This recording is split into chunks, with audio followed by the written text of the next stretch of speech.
What up? It's your boy Stevie. And Tessa. And this is Uniquely Weird. And we have been COVID-filled house.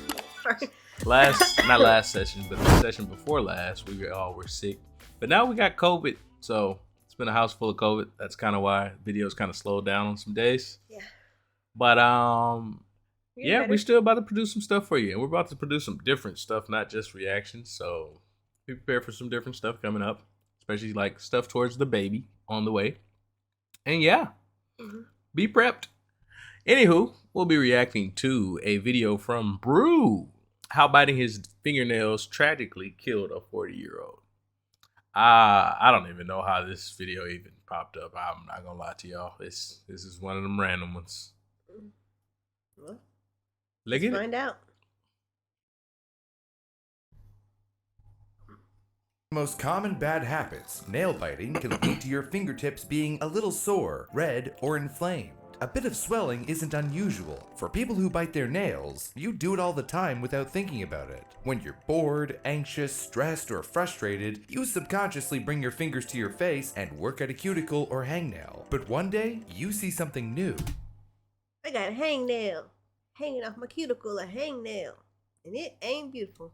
What was that on? I don't remember, but I do know that song for some reason. A little green spot on your nail. It doesn't hurt much, so you don't really worry about it. It's not the prettiest habit in the world, just something you do that doesn't really affect your life or anyone else's. Other people thought the exact same thing in this situation, only to find out they were mere hours away. Not this one, but him. Brew? Okay, yeah.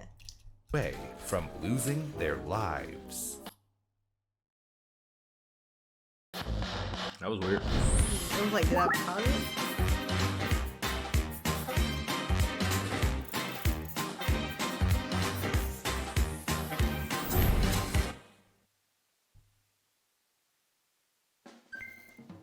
Lauren Nichols, an 18-year-old college student from Texas, woke up one chilly winter day and noticed something strange on her body. A small green spot on her finger, right where the nail meets the skin. There was also a little bit of red swelling around the spot. Figuring it was nothing more than a small bruise, she went on with her morning. The next day, Lauren went to the doctor, who told her that the green spot was paronychia, a skin infection caused by irritation or an injury. In this case, it happened because Lauren had a bad habit of biting her nails. The doctor prescribed her antibiotics, and she returned to school thinking the infection would go away soon enough. Unfortunately, she couldn't be further from the truth. The finger got alarmingly more red, swollen, and painful every day, and the antibiotics didn't seem to be working. A worried Lauren turned to the internet for insight and watched YouTube videos that convinced her to pop the spot and drain the pus. She went back to the doctor to get more advice on paronychia. This video is sponsored by NordVPN. This holiday season, you might find your favorite Christmas movies geo-locked in another country. Like Falling for Christmas with Lindsay That's nordvpn.com/brew for an amazing deal with 4 months free. Nail biters out there might be starting to worry, so let's talk more about paronychia. This skin infection is defined as inflammation of the fingers or toes on the nail folds called the perionychium, where the skin and the nail meet. Paronychia develops when the protective barrier of the nail folds is disrupted. This could be the result of nail biting, fiddling with hangnails, ingrown nails, accidental trauma, or even caused by fake nails and manicures. Once the skin is broken, even if it doesn't seem too major, bacteria can enter and cause inflammation and infection. There are two types of paronychia, acute and chronic. Lauren's paronychia was acute, as it was caused by infection and cleared up quickly after treatment. Infections are usually responsible for acute cases, and most often it only happens in one nail. Paronychia is classified as chronic when the symptoms last at least 6 weeks. Chronic cases are more likely to affect many nails and are mostly caused by irritants. These can be acids, alkalis, and other chemicals used in certain activities or jobs. People who are more likely to have chronic paronychia include housekeepers, dishwashers, bartenders, florists, bakers, and swimmers. Symptoms of paronychia develop over several hours or days, and they appear where the nail meets the skin, by the cuticle and nail fold. Symptoms include pain, swelling, and tenderness around the nail, skin that is red and warm to the touch, and pus that builds up under the skin. The pus may build up to form a white or yellow abscess on the finger. This is a sign that antibiotics and drainage might be necessary. If untreated, the infection can go deeper in the finger and toe and lead to a more serious infection, which You turn into the Hulk. Wow. Hold on. can even lead to a finger or toe to be amputated. So if you see a little green or yellow spot around your nails, don't ignore it. Huh. Well, it's a good thing I'm colorblind. In Lauren's case, she went back to the doctor and was told she had to have surgery. Fortunately, it wasn't a finger removal, but a therapeutic washout to remove the infection. The doctor told her that she was lucky she came in when she did. Otherwise, there's a high chance her fingertip would have needed to be amputated. She was sternly told to stop biting her nails to prevent it from happening again. Lauren shared her story from start to finish, complete with pictures, on TikTok to warn others about the dangers of biting their nails, saying, "To my fellow nail biters, stop what you're doing.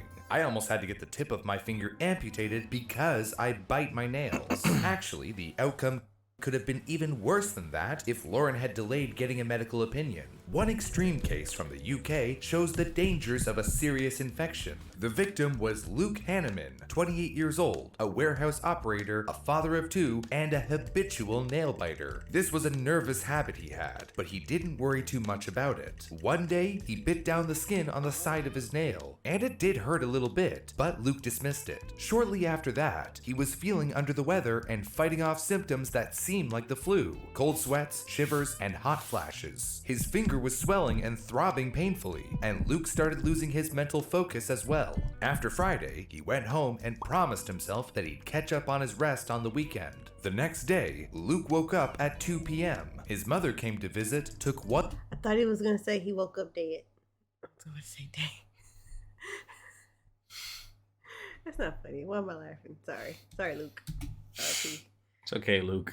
Look at her son and knew something was very wrong. She told him he didn't look okay, and he said that he didn't feel well. His mother called a medical helpline for assistance, and thankfully, the operator guessed that an infection was the answer, and they knew it could be serious. Luke was told that he only had 24 hours to get to the emergency room. His mother rushed him to the hospital, and just within that short window of time, Luke's body was covered in red lines, a telltale sign of severe infection. He had sepsis. Luke found himself on a stretcher with an IV in his arm and his temperature soaring. Doctors treated him with antibiotics and kept him under observation around the clock for 4 days. When they had drained his infected finger of pus, an unbelievable amount came out, but Luke still didn't know how bad it really was. While he recovered, the nurses didn't want to worry him by telling him how close he had come to death. Afterwards, he had learned that he had barely avoided septic shock. Luke...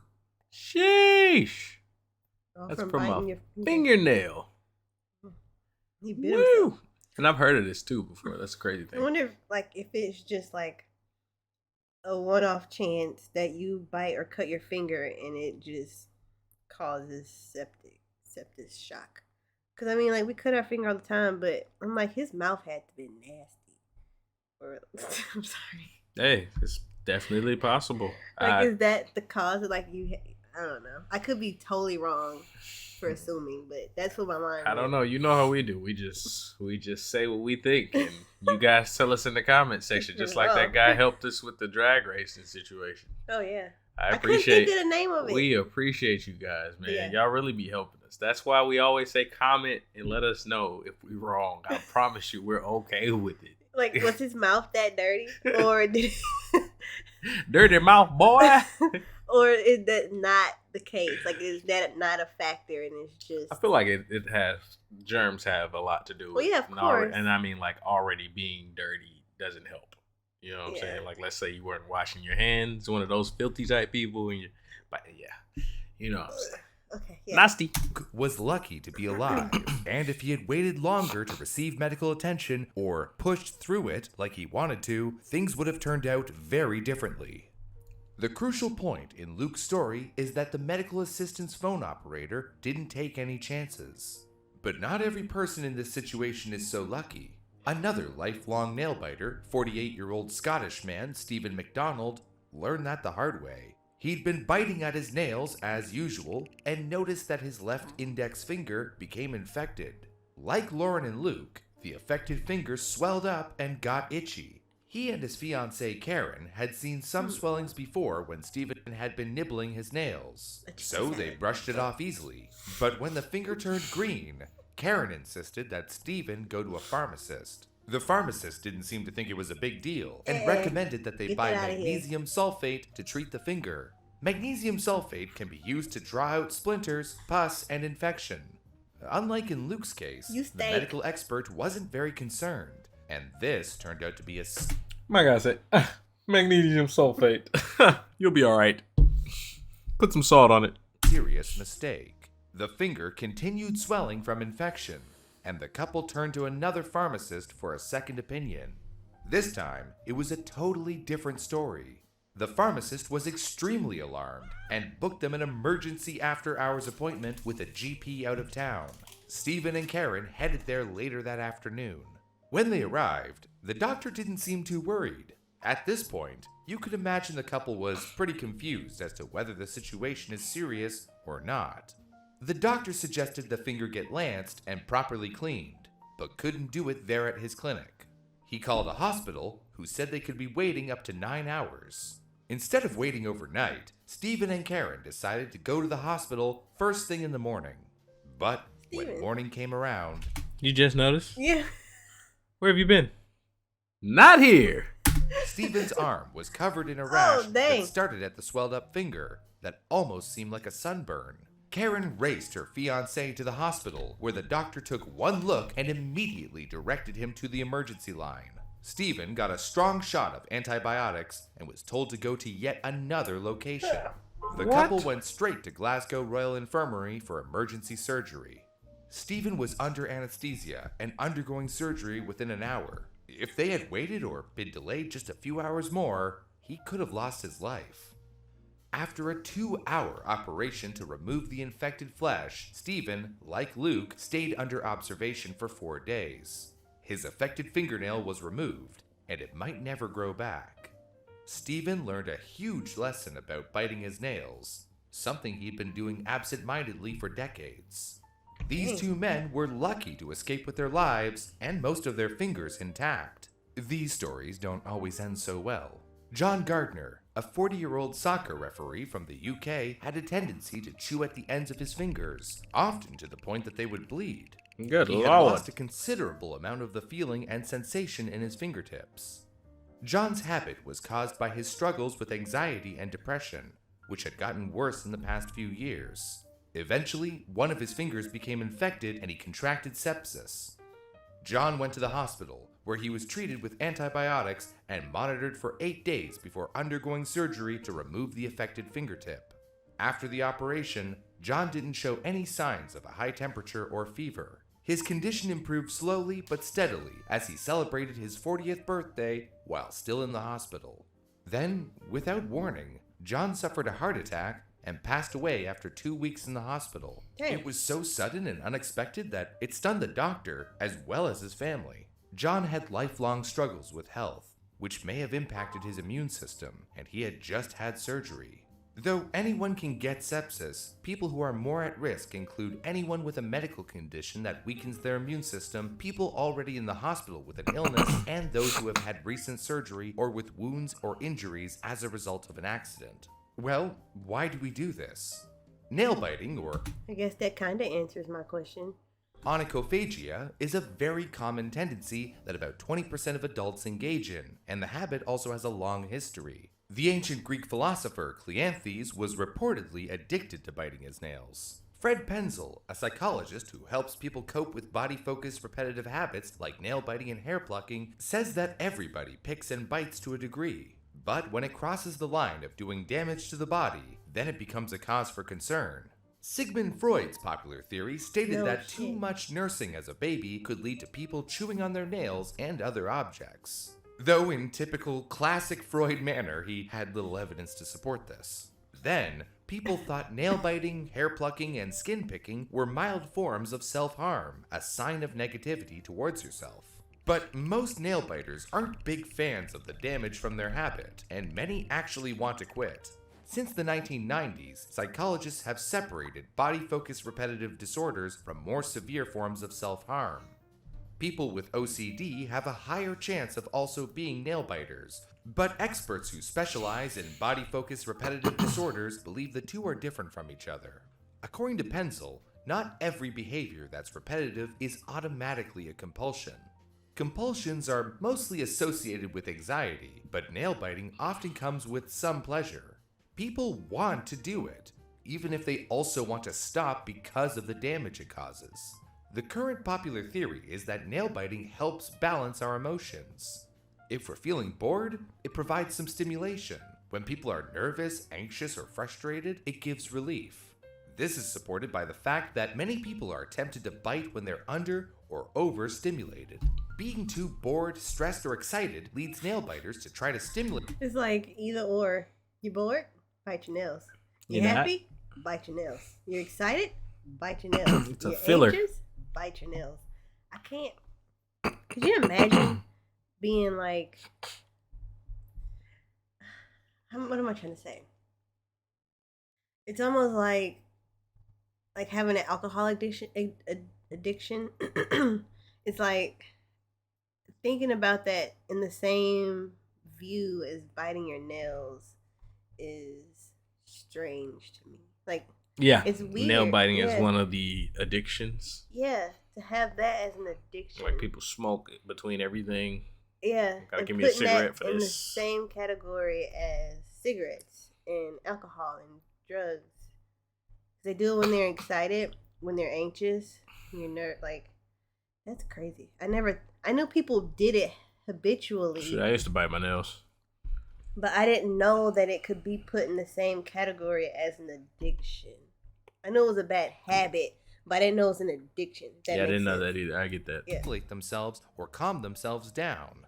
A study from the University of Quebec at Montreal resulted in some evidence to support the theory of emotional regulation. But why does this behavior give people pleasure or distraction? One potential answer is that people with these body-focused habits are more likely to be perfectionists. Nibbling at an oddly shaped nail can give a sense of perfection until the urge gets out of control. We can see this sort of I don't bite behavior in the animal. So I don't bite them Mm-hmm. as much anymore now. I do. Like I'll Peel 'em. peel. I peel my nails. I peel a lot. And it's just kind of my, I guess it is a perfectionist type thing. Whatever. But I do have some OCD. So I guess that makes some sense. Animal kingdom as well. Lots of animals display the urge to groom excessively to the point of damage. Cats can lick themselves until they have fur loss, and some horses bite themselves over and over. Psychologists believe that people can get mentally addicted to pretty much anything. People who are under or overstimulated may be seeking a momentary escape, even subconsciously, and hey, your hands are always around, unable to escape your jaws. Finally, a simple explanation might be the best answer. Maybe we bite our nails just because they're there. Yep. Nails are a hotbed of germs. Bacteria called Enterobacteriaceae, which include Salmonella and E. coli, well, they just love that little area of real estate. Biting your nails gives those bacteria a free ride to your mouth and gut, where they can cause gastrointestinal infections, diarrhea, and pain. HPV is also common among nail biters, according to dermatologist Chris Adigan, and the habit can also damage your dental health. Finally, as we all know now, your nails and fingers can become tender, inflamed, and painful. Have you ever cut a lemon when you have tiny wounds around your hands? I don't recommend it. So, Why are you how do being we weird? stop doing this? There are different techniques for quitting, but like any bad habit, the first step is to identify the triggers. If you bite your nails when watching TV, for example, maybe try to chew gum or play with an object when you head to the living room to binge a Stop show. watching TV. Maybe try to have a variety of substitutes or notes around the couch to remind you that you don't want to bite. If your triggers are more emotional, like being bored or frustrated, you can try to change the circumstances somehow. In our first case, Lauren started using a fidget spinner to substitute fiddling with her nails. She also mentioned that she knew people who stopped the habit by getting or doing manicures instead. Other options might be trying to regulate emotions with an outlet such as exercise or yoga. Finally, you can also use a special clear nail polish on your nails that tastes absolutely awful. Believe me, I know. It's legitimately what I use. It's harmless, but the bitter taste will definitely overpower any pleasure you might get from biting. The survivors from the cases we talked about all learned their lesson and have quit their habit. Hopefully, some of you out there who are looking to stop biting can try some of these tips instead of the ones on your hands. And if you do see a little green spot or infection starting, you now know to get prompt medical attention, unlike the people in these stories who had to figure it out on their own.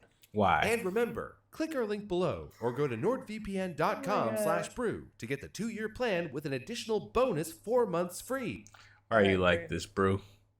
That's enough. That was very informative. I appreciate it, Brew. Thank you, sir. Gotta love a nice educational moment. Absolutely. Y'all let us know what y'all think about biting your nails. Are y'all addicted to biting your nails? If you are, let us know. How often do you bite your nails? How long have you had this habit? Do you consider it just a bad habit, or do you think it's an addiction? Like, where is the line between addiction and bad habits? Is there a line? Is it the same thing? Like, It's a good question. Yeah. I like it. Y'all let us know what y'all think. We're on the road to 300 subs. We're at 294 last I looked. Comment, like, subscribe, and let's get it. Let's go. Peace. Bye.